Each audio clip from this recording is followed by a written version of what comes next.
అలాగే తమ ప్రతిఘటనని తెలియచేయటానికి కూడా పులివెందుల ప్రజలు ఎదురు చూస్తూనే ఉన్నారు. కాబట్టి వాళ్ళకేదో భయపడిపోయో వాళ్ళకి భయపడి వాళ్ళకి సాగిలపడి వాళ్ళకే ఎల్లకాలం ఓట్లు వేయాల్సిన నష్టం లేదు. ఇది బ్యూటీ ఆఫ్ డెమోక్రసీ. ప్రజాస్వామ్యంలో ఎవరిని గెలిపించినా ఎవరిని ఓడించినా ఆ హక్కు స్వేచ్ఛ ప్రజలకు ఉంది. ఇవాళ మనకి పెద్దపల్లిలో జి వెంకటస్వామి గారు దాదాపుగా 8-9 సార్లు నెగ్గాడు ఆయన. అటువంటి ఆయన్ని 1998లో చంద్రబాబు నాయుడు గారు డాక్టర్ సుగుణ కుమారి గారు అని చెప్పని ఒక డాక్టర్ని నుంచోబెట్టి ఓడించారు. కాబట్టి ఎంతటి విజయాలు దక్కించుకునే వాళ్ళకైనా కూడా ఓటమి కూడా రుచి చూపించగలిగే శక్తి సామర్థ్యాలు ప్రజలకు ఉన్నాయి. ఇవాళ జగన్మోహన్ రెడ్డి లాంటి ఒక విఫల ప్రయోగాన్ని 5 సంవత్సరాలు ముఖ్యమంత్రిగా పనిచేసి తమ నియోజకవర్గానికి ఏమీ చెయ్యలేని వాళ్ళు వాళ్ళ కుటుంబ సభ్యులు వాళ్ళ అనుయాయులకు తప్పించి విస్తృతమైన ప్రజల కోసం వాళ్ళు ఏం చెయ్యలేదు. ఆ చెయ్యని అంశాన్ని ప్రజలు గమనిస్తూ ఉన్నారు. అదే సందర్భంలో ఇవాళ ఇంకొక 4 సంవత్సరాలు ఎన్డీఏ కూటమి అధికారంలో ఉంటుంది.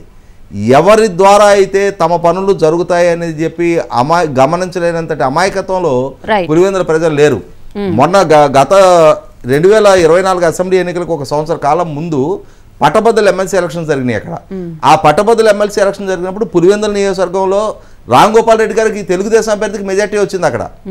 కాబట్టి పులివెందుల ప్రజలు తమ ప్రతిఘటనని వ్యక్తం చెయ్యరని అనుమానపడాల్సిన అవసరం లేదు. భయపడి వాళ్ళు కలుగుల్లో దాక్కున్నట్టుగా దాక్కోవాల్సిన నష్టం కూడా లేదు.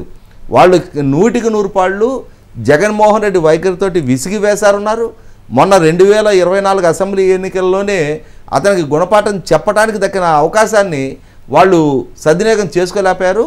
ఈసారి ఎక్కడి నుంచి వాళ్ళ తెలుగుదేశం తిరగబడగలుగుతోంది? అక్కడ వాళ్ళు దాడులు చేయగలుగుతున్నప్పుడు వీళ్ళు ప్రతిఘటించగలుగుతున్నారు అని అంటే పులివెందుల్లో ఒకనాటి బలగమే కానీ జగన్మోహన్ రెడ్డికి ఉండున్నట్టయితే, అవినాష్ రెడ్డికి అదేవిధంగా బలగం ఉండున్నట్టయితే ఇవాళ బీటెక్ రవి వాళ్ళు దాడి చేశారని వాళ్ళు ఎలా క్లెయిమ్ చేసుకోగలుగుతారు? ఖచ్చితంగా తెలుగుదేశం వైపు నుంచి రెసిస్టెన్స్ వస్తూ ఉంది అక్కడ. ఇదే సందర్భంలో ఇంకొక అంశం కూడా ఏంటి, ఇవాళ భాస్కర్ రెడ్డి, వైఎస్ భాస్కర్ రెడ్డి, అలాగే దేవిరెడ్డి శివశంకర్ రెడ్డి లాంటి వాళ్ళు ఇవాళ నియోజకవర్గంలో అడుగు పెట్టడానికి వీల్లేదు. వాళ్ళకి కండిషన్ బెయిల్ ప్రకారం వాళ్ళు నియోజకవర్గంలో కాదు కడప జిల్లాలో కూడా అడుగు పెట్టడానికి వీలు కాని పరిస్థితి. అందుకని వాళ్ళే కూడా ఫోనుల్లో బెదిరిస్తున్నారు. అక్కడ విశ్వనాథ్ రెడ్డి అని చెప్పని ఒక వైసీపీ నాయకుడు తెలుగుదేశం పార్టీలో చేరితే అతన్ని బతిమలాడారు, ఎమోషనల్గా ఎక్స్ప్లైట్ చేసే ప్రయత్నం చేశారు, ప్రలోభ పెట్టే ప్రయత్నం చేశారు, అంతిమంగా బెదిరించే ప్రయత్నం చేశారు. అయినా సరే విశ్వనాథ్ రెడ్డి ఇప్పటికీ ఫామ్గానే నిలబడి ఉన్నాడు.